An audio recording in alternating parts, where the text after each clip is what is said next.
Em visita à China, presidente Lula volta a criticar o comércio internacional em dólar. Confederação Nacional da Agricultura pede que STF tome providências para evitar invasões de terra no Abril Vermelho. Governos federal e de São Paulo anunciam novas medidas para combater a violência nas escolas. Defesa do ex-presidente Jair Bolsonaro volta atrás e autoriza a quebra de sigilo de ação que corre contra ele no Supremo.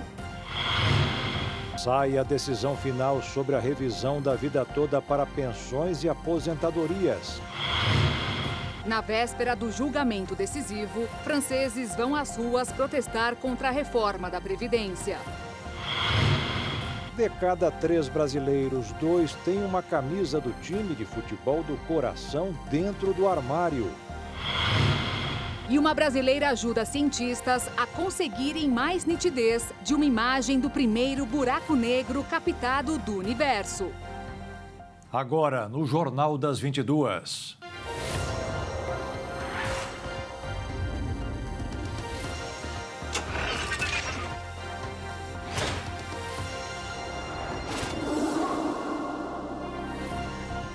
Olá, boa noite. Boa noite.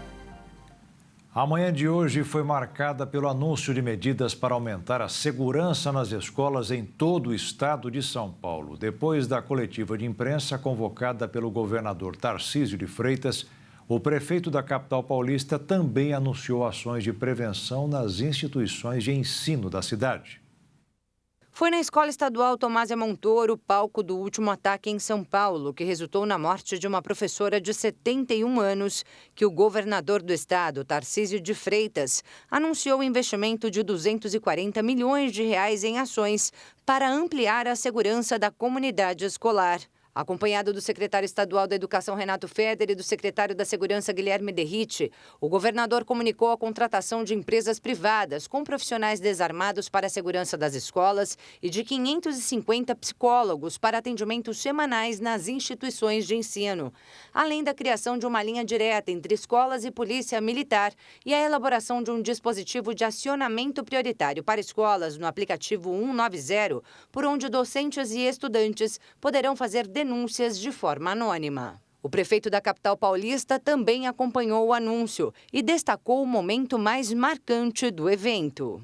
Na fala de uma das professoras, ela dizia o seguinte: nós precisamos de que os filhos abracem mais os pais e os pais abracem mais os filhos. A gente vai fazer todas as ações necessárias para poder minimizar, para poder dar o acolhimento, para poder ter o preparo necessário para todo tipo de situação, mas o que a gente percebe como fundamental é essa questão. E aqui na Prefeitura da cidade de São Paulo, outras medidas de segurança às escolas foram anunciadas também em coletiva de imprensa, comandada pelo prefeito Ricardo Nunes e com a participação de secretários municipais e vereadores, em especial a criação de um botão de alerta para momentos de emergência. O aplicativo de celular estará disponível a partir do dia 19 de abril para representantes das 8.000 escolas da cidade, entre municipais, estaduais e privadas. A ideia é a gente ter um pré-cadastro dos profissionais de educação. A gente está estudando, serão 5 profissionais de educação por unidade, para a gente ter, de fato, ali um cenário de denúncias reais, de ataques que, de fato, estão ocorrendo. Com o login anterior, a gente consegue já usar o georreferenciamento e já direcionar a equipe da Guarda, da Polícia Militar e do SAMU para essa unidade. Na capital paulista serão investidos cerca de 35 milhões de reais a mais por ano para ampliação de 50% do efetivo de ronda escolar, 25% de equipes de apoio psicológico e para a contratação de mais 2.000 mulheres para o programa Mães Guardiãs. Além disso, a Prefeitura ainda anunciou a criação do Comitê de Proteção Escolar, com a participação de 7 secretarias e do Gabinete Integrado de Segurança Escolar para otimizar as rondas nas escolas. Para além das ações da Prefeitura, o secretário municipal de Educação, Fernando Padula, fez um apelo a toda a população para o fim da propagação em redes sociais de supostas fake news sobre ameaças de massacres. E é preciso a atuação de todos, para não repassar estas mensagens, para orientar a comunidade a não repassar, porque ela só colabora com o pânico. É preciso, como foi dito hoje, encaminhar para as forças de segurança estas mensagens para que possam, com a tecnologia, expertise, seja federal, estadual, municipal, fazer a investigação, prender quem está espalhando fake news, quem está fazendo ameaça, mas, acima de tudo, manter a escola como algo sagrado, manter a escola como um templo de paz, manter a escola como um local de paz, de tranquilidade, de harmonia, de aprendizado. Segure o dedinho e não mande estas mensagens.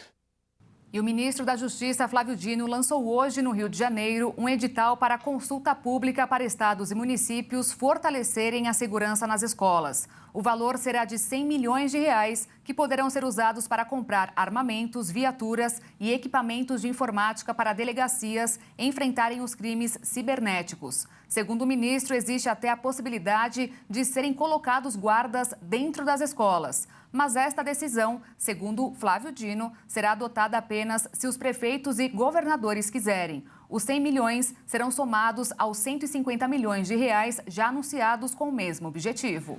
E os ataques recentes às escolas têm causado aumento na procura de ações e protocolos de saúde mental e de prevenção à violência nas instituições de ensino público e privadas do país inteiro.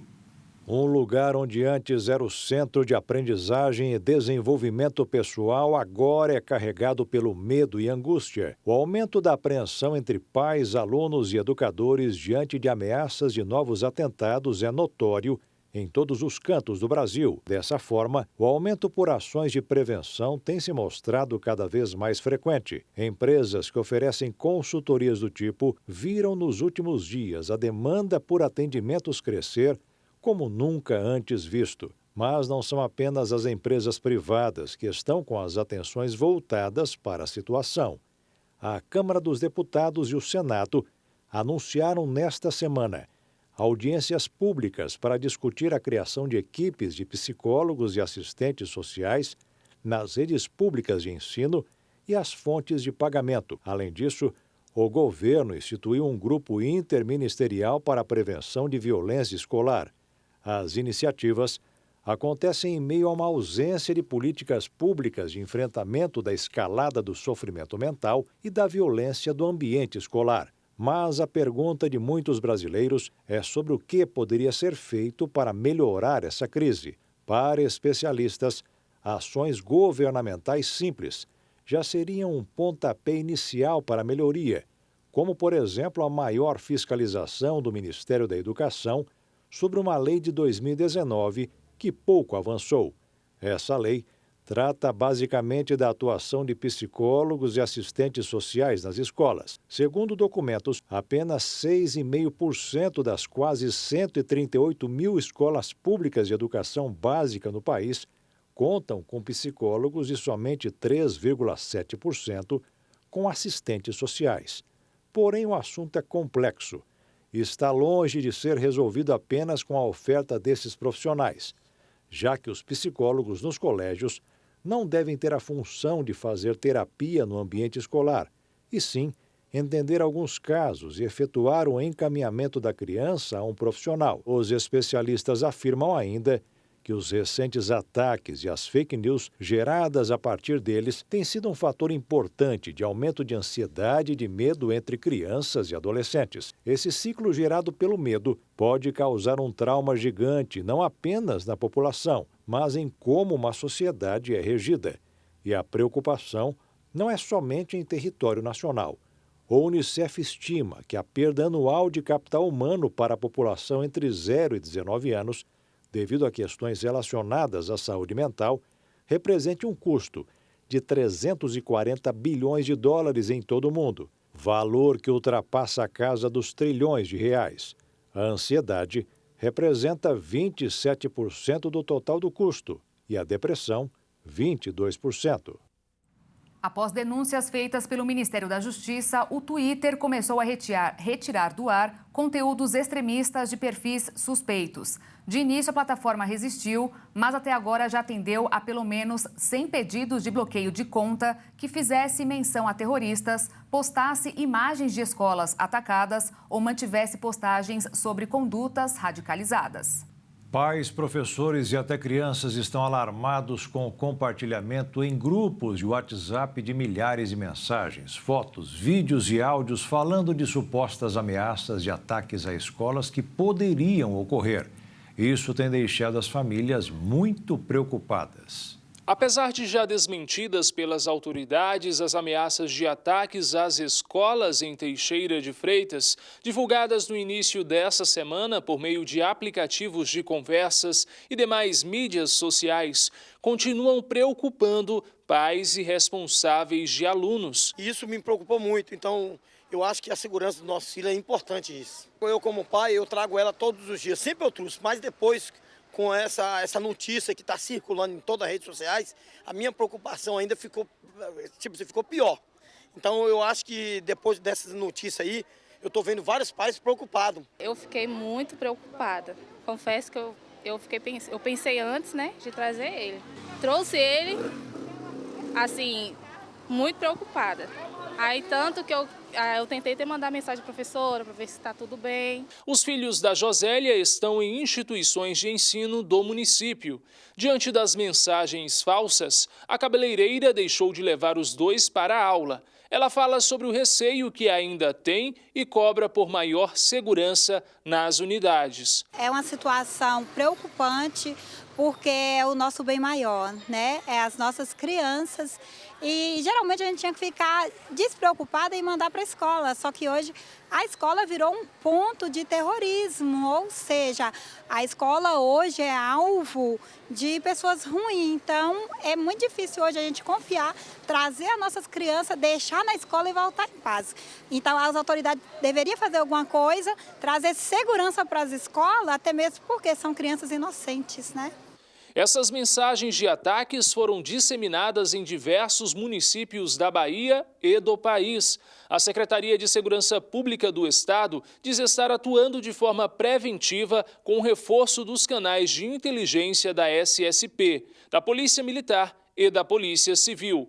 Os trabalhos já resultaram na identificação e apreensão de, ao menos, 9 envolvidos na propagação das mensagens, em cidades distintas da Bahia, todos adolescentes. Os responsáveis por essas escolas que estão sofrendo esse tipo de ameaça, esses ataques, se dirigem a uma delegacia mais próxima, registre a ocorrência, informe o máximo de detalhe possível, porque a gente está focado em apurar esses casos, estamos dando uma atenção especial, a gente vai estar buscando identificar essas pessoas. Essas pessoas têm que entender que o que ocorre na internet deixa rastros e a gente vai estar identificando, não vai ficar impune e vão ter seus celulares apreendidos, dependendo do caso, vão estar representando por busca em suas residências, vão passar pelo constrangimento de ter sua casa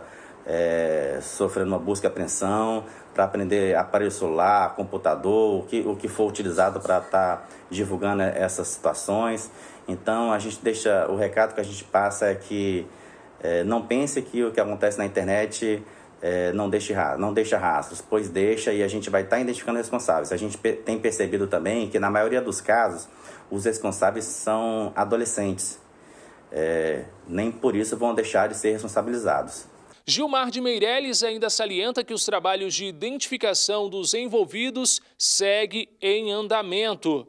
Essas pessoas vão estar respondendo pelos seus atos, cada caso será avaliado e essas pessoas podem responder pela lei de contravenção penal, por estar informando um perigo inexistente, podem responder por ameaça, podem responder por incitação a crime, inclusive podem responder por falsidade ideológica, caso criem perfis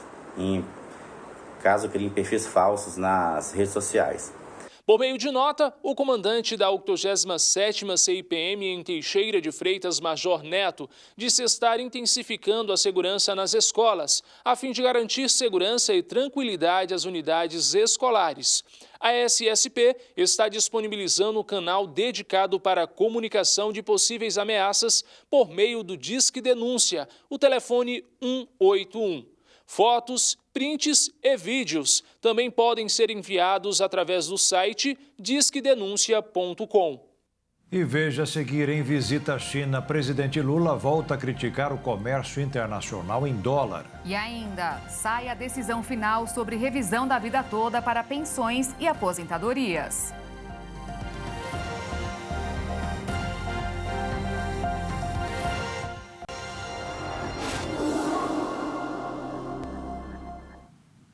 O presidente Lula quer que o novo Banco de Desenvolvimento do BRICS estabeleça o uso de moedas locais para negociações internacionais. A declaração foi feita durante a posse de Dilma Rousseff como presidente da instituição. O presidente do Brasil afirmou que o novo Banco do Desenvolvimento do Bloco deve atuar para conquistar a possibilidade do uso de moeda local, mas destacou que é necessário ter paciência para implantar esse modelo. Quem é que decidiu que era o dólar a moeda depois que desapareceu o ouro como paridade? Por que não foi o ien? Por que não foi o real? Por que não foi o peso?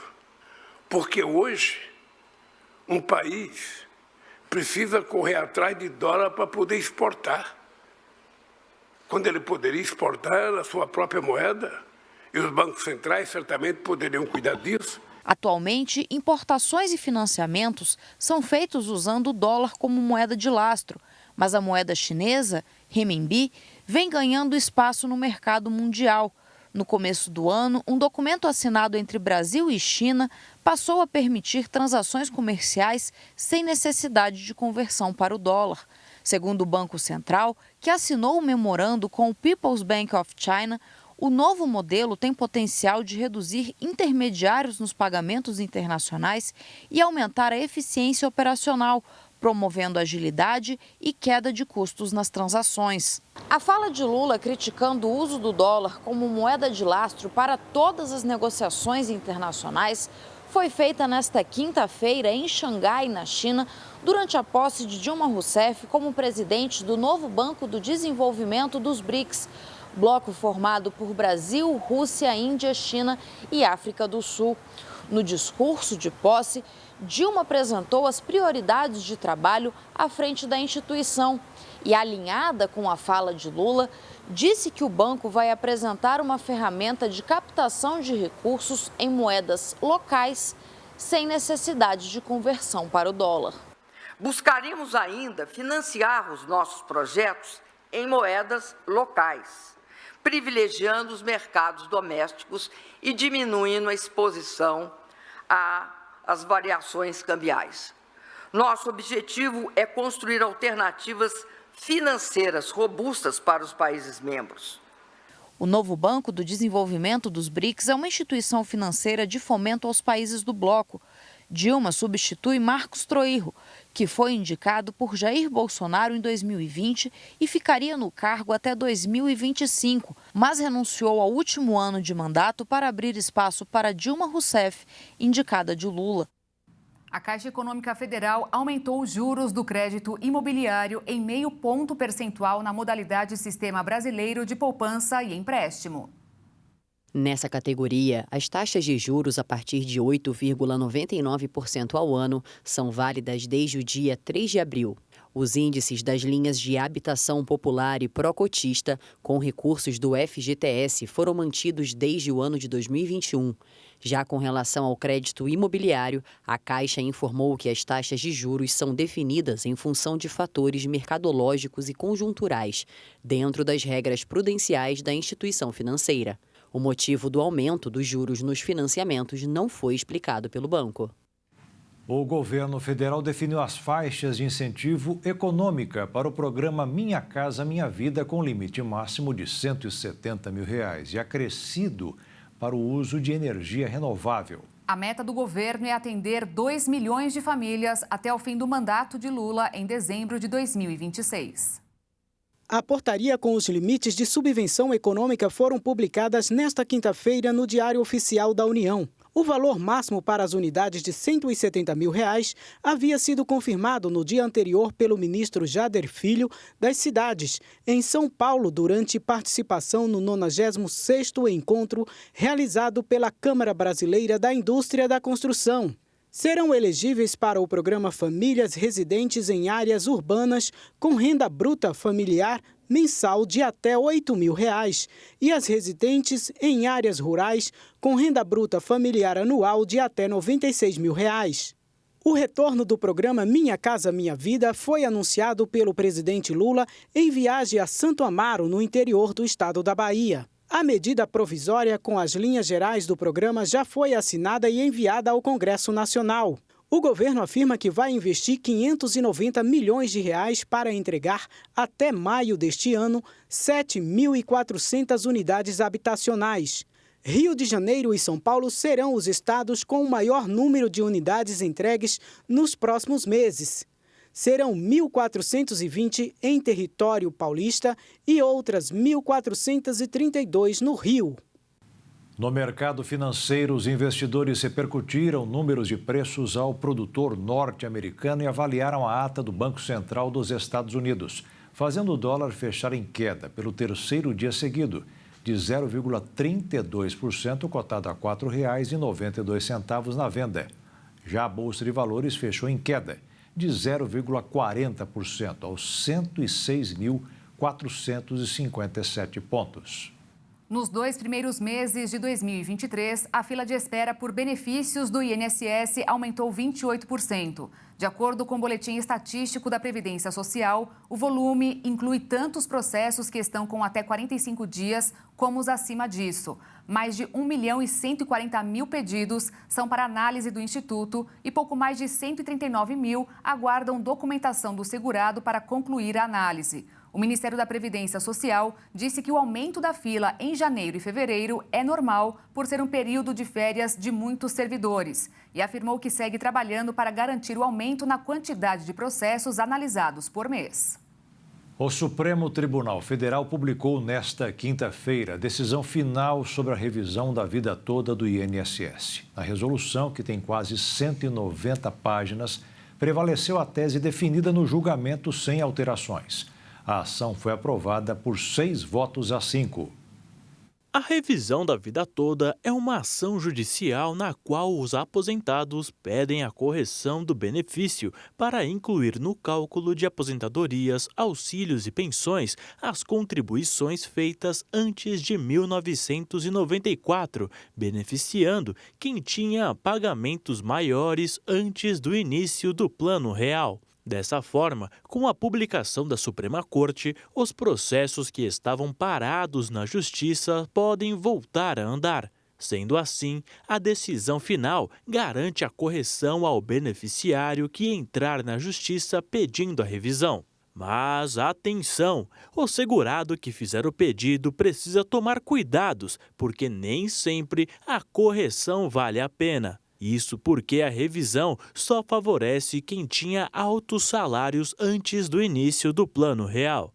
Já os trabalhadores que ganhavam menos não terão vantagem. Para entrar na Justiça, o aposentado deve ter a documentação que comprove o direito, além de cálculos que mostrarem a possibilidade de aumentar a renda. Dentre os documentos estão o Cadastro Nacional de Informações Sociais, carteira de trabalho, carnês de pagamento e cópia da Relação de Informações Sociais. A decisão do STF mostra que tem direito à revisão o segurado que se aposentou nos últimos 10 anos, desde que seja antes da reforma da Previdência instituída pela Emenda 103 no dia 13 de novembro de 2019.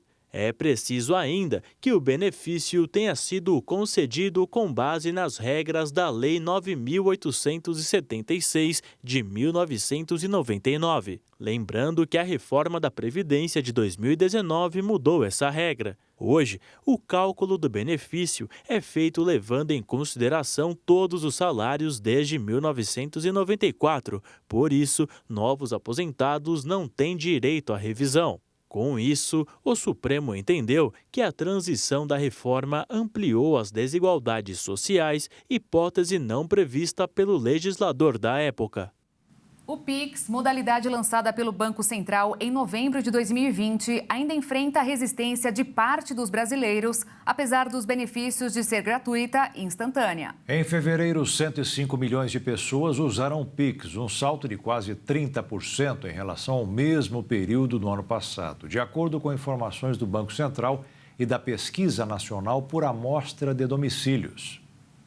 Os chamados anti-Pix são formados majoritariamente por dois grupos. O primeiro, de jovens com idade abaixo de 19 anos, e o segundo, por pessoas com 50 anos ou mais. Quando se trata do público mais novo, o motivo para não usar o Pix é a falta de adesão financeira, já que muitos são estudantes, não têm renda fixa e são dependentes dos pais. Já os mais experientes têm renda, mas temem fraudes ou roubos. De cada 10 pessoas com mais de 50 anos, apenas 3 usam o Pix. Número que cai para 2 se levar em conta o público com mais de 60 anos. Mesmo assim, o uso desse meio de pagamento só cresce e ainda tende a substituir o boleto bancário em compras online ou até no pagamento de contas de consumo. O uso da modalidade, inclusive, já ultrapassou o do cartão de crédito e ainda seria maior se houvesse possibilidade de parcelamento. Do ponto de vista técnico, o Pix é uma transação bancária segura e amplamente utilizada. Mas uma outra pesquisa apontou que a segurança é o principal motivo que afasta parte dos brasileiros do meio de pagamento. Com tantas ocorrências de roubos e até sequestros, a modalidade precisou criar barreiras para inibir a criminalidade. Em 2021, o Banco Central criou os limites diurno e noturno para o valor das transações e, desde então, as regras vêm se modernizando. Antes, por exemplo, o turno da noite era apenas entre 8 da noite e 6 da manhã. Mas no início do ano, a regra mudou para permitir que o usuário escolha o início do período noturno entre 8 da noite e 10 da noite. A alteração dos limites só pode acontecer depois do prazo de 24 horas. Mesmo assim, ainda podem existir brechas, como em qualquer outro serviço bancário. Então, para aqueles que se encaixam no perfil dos anti-Pix, não precisam se preocupar, já que as alternativas antigas continuam disponíveis, pelo menos por enquanto.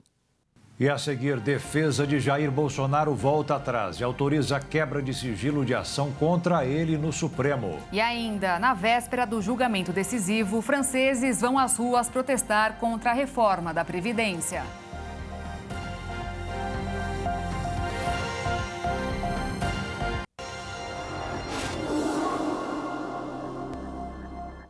A Conab aumentou mais uma vez a estimativa para recorde da safra agrícola deste ano. A expectativa agora, segundo a Companhia Nacional de Abastecimento, é de uma colheita de 312 milhões e meio de toneladas, 40 milhões a mais do que no período anterior. O resultado deverá ser alcançado graças ao aumento da área plantada e da produtividade. O destaque continua sendo a produção de soja. O agronegócio empregou 19 milhões de pessoas em 2022. É o maior número desde 2015, de acordo com dados do Centro de Estudos Avançados em Economia Aplicada do IBGE.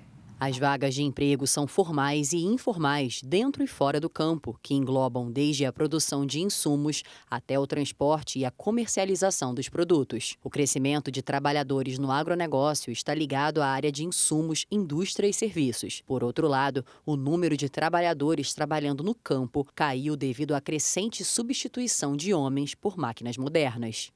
1.200 trabalhadores da Mercedes-Benz em São Bernardo do Campo, em São Paulo, entrarão em layoff, que é uma suspensão temporária do contrato de trabalho pelo período de 2 a 3 meses a partir de maio. A medida adotada por causa da necessidade de suspender a produção pela falta de compradores foi aprovada em assembleia nesta quinta entre o Sindicato dos Metalúrgicos do ABC e a montadora. O layoff já estava previsto no acordo coletivo de trabalho da fábrica. Durante este período, os funcionários receberão o salário integral e passarão por cursos de reciclagem, com a garantia de retorno às atividades. A Organização Mundial da Saúde fez um novo alerta sobre a importância do uso de capacetes para a prevenção às mortes no trânsito. A repórter Maria Clara Leite traz as informações. Segundo a OMS, o traumatismo craniano é a principal causa de morte de condutores de motos no mundo. Mas, por outro lado, ainda de acordo com a entidade, o uso do capacete pode reduzir em até 74% os ferimentos cerebrais. Esses dados fazem parte do novo manual criado com o objetivo de aumentar a adesão ao item pelos motociclistas. O guia da Organização Mundial da Saúde fornece conselhos aos gestores de políticas públicas e legisladores sobre as regulações e ações que visam o uso seguro de capacetes de qualidade para prevenir mortes nas estradas. O manual sugere ainda uma lei universal que obrigue o uso do item de segurança. A OMS alerta que, conforme aumenta a quantidade de motos no planeta, cresce também o desafio social e econômico para a prevenção de lesões causadas no trânsito, principalmente nos países de baixa e média renda. Segundo a entidade, se as tendências atuais continuarem, acidentes graves aumentarão drasticamente na maior parte do mundo nas próximas 2 décadas, com maior impacto recaindo sobre os cidadãos mais vulneráveis. Atualmente, cerca de 1.300.000 pessoas morrem no mundo em decorrência de acidentes de moto todos os anos. A Confederação Nacional da Agricultura quer que o STF tome providências para impedir invasões de terras durante as ações do Abril Vermelho. O STF analisa pedido da Confederação Nacional da Agricultura e Pecuária para impor medidas cautelares com o objetivo de impedir invasões a propriedades rurais do país. A CNA elencou 11 medidas, entre elas a responsabilização civil e criminal de lideranças de movimentos da reforma agrária, como o MST, em caso de invasões. A ação no STF foi motivada por notícias que relatam invasões a propriedades rurais em função do Abril Vermelho ou Abril de Lutas. Para os movimentos, abril é um mês que marca ações em prol da reforma agrária e lembra o massacre do Eldorado do Carajás em 1996, quando 19 pessoas foram assassinadas pela Polícia Militar do Pará. O coordenador do MST, João Paulo Rodrigues, afirma que não há uma jornada de invasões, mas sim ocupações pontuais para denunciar latifúndios improdutivos. Não compactuando com isso, nós fomos ao Supremo Tribunal Federal pedir essa cautelar para que obrigue tanto o governo federal quanto os governos estaduais e as suas secretarias de segurança pública para que monitorem, apresentem relatório e impeçam a prática de crime de esbulho possessório, ou seja, a prática de invasão de propriedade rural. E nesse grupo que vão participar, além dessas secretarias de segurança pública, órgãos, autoridades policiais, a CNA e suas federações de agricultura, também passem relatórios diários dessa movimentação, desses movimentos sociais, para que impeça esse tipo de prática de crime. A ação do PDT que pede que o ex-presidente Jair Bolsonaro seja considerado inelegível durante 8 anos está quase pronta para ser julgada. O Ministério Público Eleitoral votou pela condenação de Bolsonaro pela reunião que ele fez em abril do ano passado com embaixadores estrangeiros, onde levantou suspeitas sem provas sobre a segurança das urnas eletrônicas, o que foi considerado abuso de poder. Falta a votação do plenário, que poderia acontecer este mês, mas há dúvidas se isso acontecerá. 7 ministros compõem o plenário do TSE, além do corregedor-geral eleitoral Benedito Gonçalves. 3 ministros do STF devem votar contra Bolsonaro. Mas Ricardo Lewandowski se aposentou e em seu lugar deverá entrar Cássio Nunes Marques, que foi indicado para o Supremo pelo ex-presidente e sempre votou a favor dele. Com este cenário, é provável que o andamento do processo seja adiado para novas negociações. Além do processo do PDT, Jair Bolsonaro foi acusado 15 vezes de irregularidades no Tribunal Superior Eleitoral. A defesa do ex-presidente Jair Bolsonaro pediu ao Tribunal Superior Eleitoral que retire o sigilo provisório dos documentos de uma ação que investiga ataques do ex-presidente ao sistema eleitoral em reunião com embaixadores. O sigilo foi decretado pela Corte no último dia 10, a pedido de Bolsonaro. Na noite de ontem, o Ministério Público Eleitoral defendeu a inelegibilidade do ex-presidente nessa ação. Agora, o ministro Benedito Gonçalves vai formular o relatório final sobre o caso, que posteriormente será submetido a julgamento no plenário do TSE.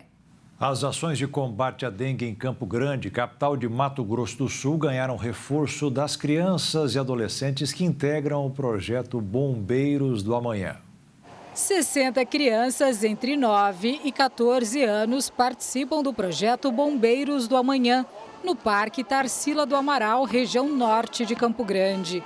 Agora eles foram convidados para uma ação inédita na capital. Esse projeto é inédito porque nós já temos esse programa em todos os quartéis militares, são colaboradores, uma vez na semana faz essa vistoria, e os Bombeiros do Amanhã, eles vão estar fazendo uma ação de visita em residências. Nós vamos fazer com que a população se levante, olhe seu quintal, seus possíveis criadouros, para evitar a proliferação desse vetor. As crianças, quando elas chegam e batem nas residências, a pessoa para ouvir, dar atenção, né?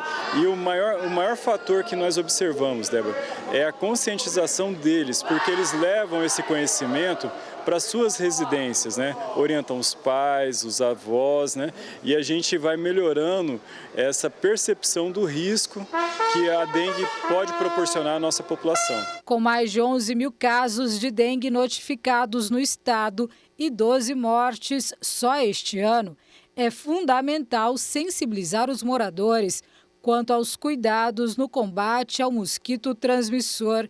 As crianças entregaram em cada casa um checklist contendo 19 itens para que o próprio morador faça vistoria no quintal.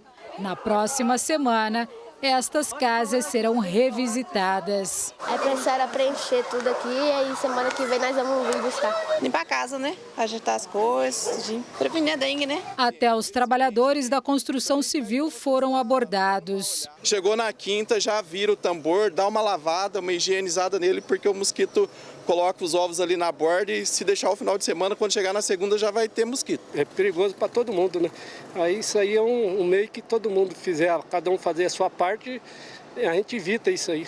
Esta é a primeira vez que as crianças do projeto Bombeiros do Amanhã realizam uma ação de combate à dengue. Mas antes de visitar casa por casa, cada criança fez o checklist na própria residência. O que você lembra que você encontrou? Garrafa PET, garrafa de vidro e balde. Com água? Com água. O que você falou para os seus pais? Falei para eles não deixar água parada.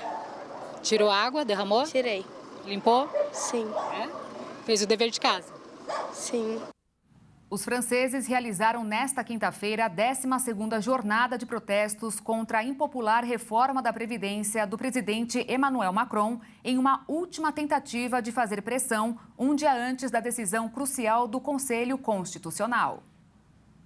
O Conselho Constitucional irá decidir sexta-feira sobre qual o futuro da impopular reforma da Previdência proposta pelo presidente Emmanuel Macron.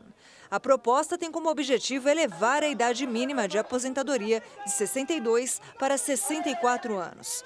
E a mudança tem sido motivo de greves e violentos protestos de franceses que também são contra a exigência de uma contribuição por 43 e não mais por 42 anos para o recebimento da aposentadoria integral. Apesar dos últimos protestos mostrarem que os movimentos vêm perdendo força, as cenas de violência e confrontos com policiais continuam. Em um comunicado, o principal sindicato francês denunciou a prisão de vários manifestantes. um grupo de sindicalistas entrou na sede de Paris de uma empresa de bens de luxo. Além disso, os coletores de lixo anunciaram a retomada da greve nesta quinta-feira. Os manifestantes querem mostrar força um dia antes da decisão do Conselho Constitucional, que vai anunciar se irá validar o texto, vetar parcial ou totalmente a proposta. E veja a seguir, de cada 3 brasileiros, 2 têm uma camisa do time de futebol do coração dentro do armário. E veja também, uma brasileira ajuda cientistas a conseguirem mais nitidez da imagem do primeiro buraco negro do universo.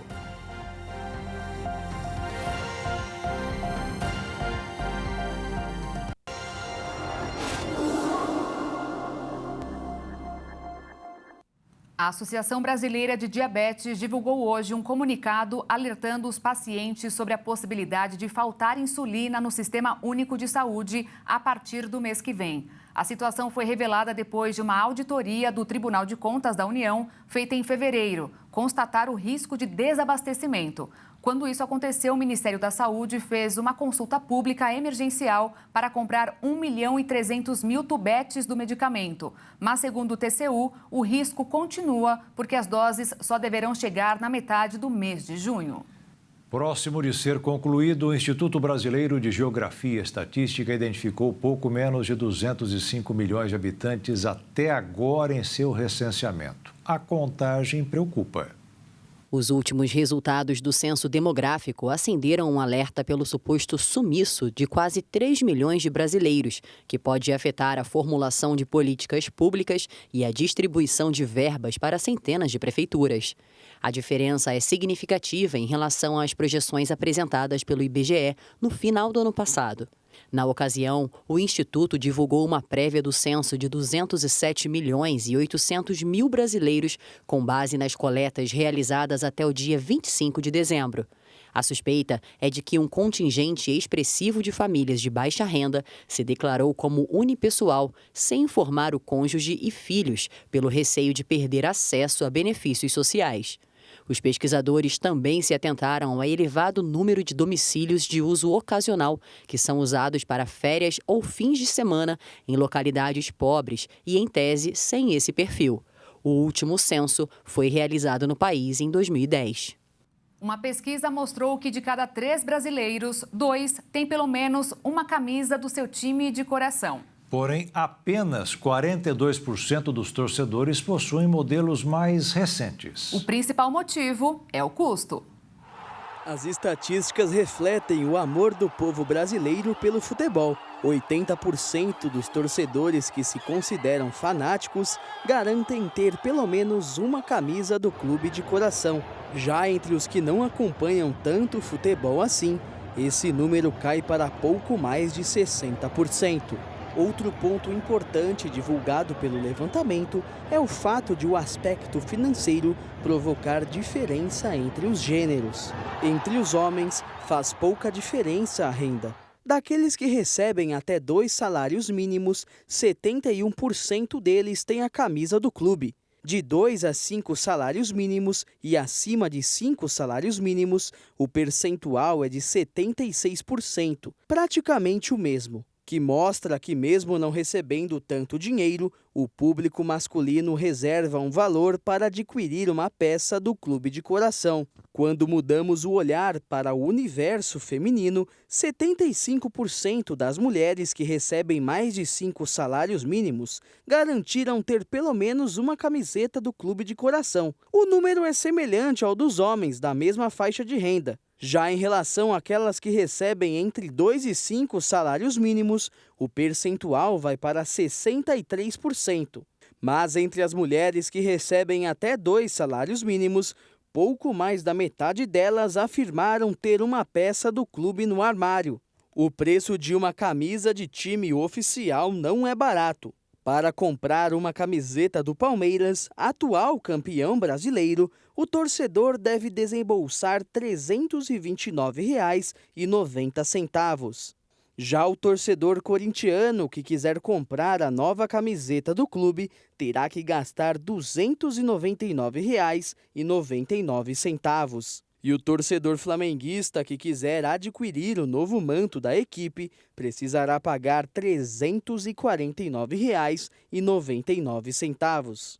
Por isso, a questão financeira está presente também quando perguntado aos entrevistados quando eles compraram sua última camisa do clube. No geral, apenas 42% deles afirmaram ter comprado uma camiseta de time recentemente. Mais de 6.500 torcedores maiores de 16 anos de 325 cidades diferentes participaram da pesquisa realizada em uma parceria entre a CNN, a Itatiaia e a Quest, no período de 29 de março até o dia 2 de abril. A estilista britânica Mary Quant morreu hoje aos 93 anos. Segundo a família de Mary, ela faleceu pacificamente em casa na cidade de Surrey. A estilista ficou famosa como uma das criadoras da mini-saia, que influenciou a moda na década de 60. Mas as suas criações também chamavam a atenção pelo colorido e pela visão que tinha nas mulheres jovens, com roupas leves e sempre coloridas.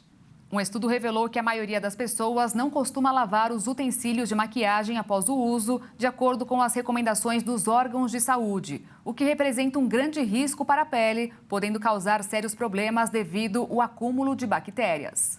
A recomendação de limpar os pincéis de maquiagem após cada uso parece exagerada, mas um novo estudo pode te dar motivos para isso. Conduzida por uma marca britânica de pincéis para maquiagem e cosméticos, a pesquisa revelou que a limpeza incorreta desses utensílios pode deixá-los com mais bactérias do que o assento do vaso sanitário.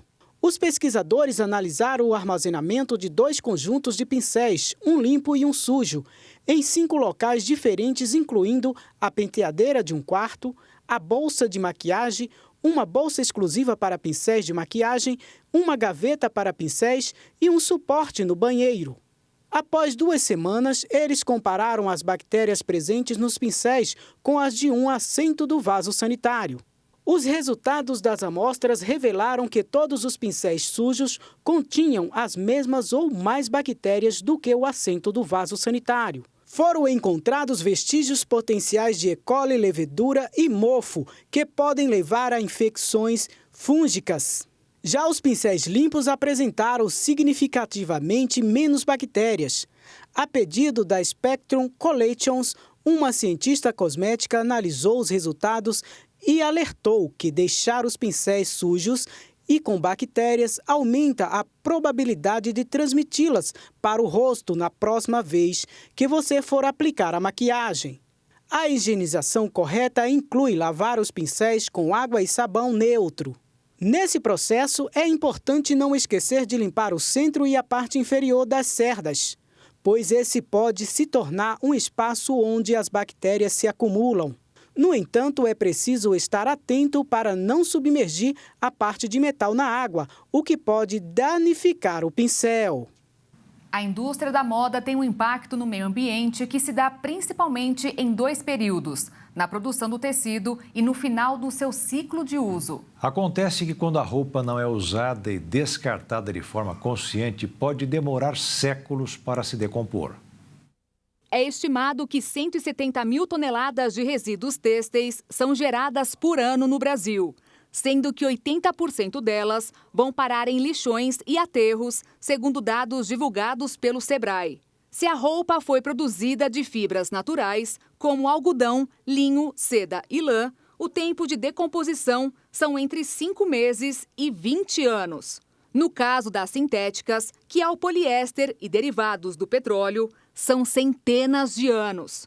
E além de contaminar o solo e os lençóis freáticos, esses resíduos soltam gases de efeito estufa, causadores do aquecimento global e das mudanças climáticas. Então, antes de se desfazer de alguma peça de forma errada, impactando ainda mais o meio ambiente, veja a possibilidade de reformar ou consertar para aumentar seu tempo de uso, vender ou doar, ou até mesmo transformar em algo útil, como, por exemplo, uma camiseta virar pano de chão e alguma com estampa colorida para enrolar no arco de uma tiara lisa.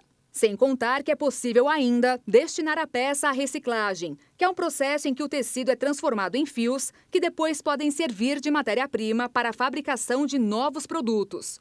A questão é que no Brasil ainda há poucas iniciativas, por ser muito trabalhoso, principalmente se o tecido for misto, pois não é fácil separar as fibras naturais das artificiais.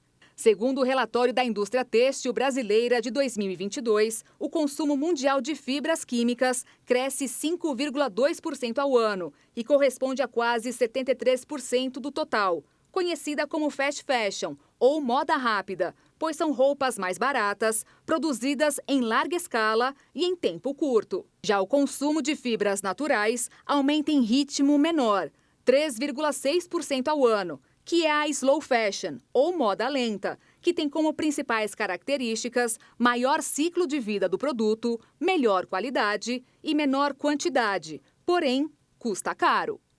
A primeira imagem já feita de um buraco negro na história da astronomia ganhou uma cara nova graças ao trabalho de uma astrofísica brasileira. Agora a foto que aparentemente estava borrada pode ser vista com mais definição e riqueza de detalhes. A equipe de cientistas liderada pela brasileira Lia Medeiros e membros do projeto de colaboração internacional Event Horizon Telescope foram os responsáveis por aperfeiçoar e dar mais realismo à imagem do buraco negro.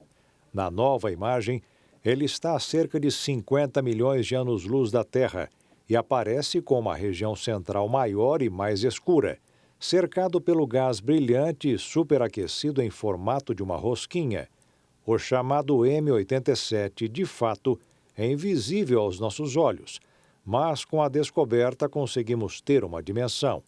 Para chegar até o resultado final e deixar a imagem mais nítida, os pesquisadores utilizaram dados de observações de 2017 para analisar mais de 30 mil imagens simuladas de buracos negros e, com isso, montaram uma espécie de quebra-cabeça através de algoritmos sofisticados e o uso de inteligência artificial. O programa, então, deu uma estimativa de alta fidelidade das estruturas ausentes na foto e, assim, os cientistas conseguiram gerar a nova imagem ainda mais nítida.